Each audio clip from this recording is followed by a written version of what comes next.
बहुत अच्छी बनाई है। बहुत शुक्रिया तारीफ के लिए। ऐमन बना देती। इसमें प्यार शामिल है मेरा, ऐसी नहीं बना सकती वो। इसमें तुम्हारे हाथ का जायका महसूस हो रहा है। मीटिंग में गई थी मैं। मीटिंग में? अपने काम के लिए। अच्छा, काम के लिए? उन्होंने मेरे एक पुराने क्लाइंट से मेरा नंबर लिया। मेरे साथ काम करना चाहते हैं। वो चाहते हैं कि मेरी वर्कशॉप सिर्फ उनके लिए कालीन तैयार करें। क्या हो गया? मतलब तुम्हें ऐसा क्यों लगता है कि तुम्हें ये सब करने की जरूरत है? क्या मतलब है आपकी इस बात का, मुझे बताएं। कमाल, मैं जब से इस्तांबुल आई हूँ मुझे लगता है मैं अपना वक्त जाया कर रही हूँ यहाँ।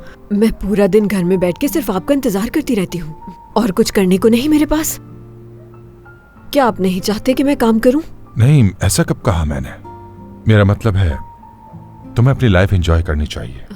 इतने सालों मेहनत की है, अब आराम करो, दोस्तों के साथ घूमो फिरो, एंजॉय करो।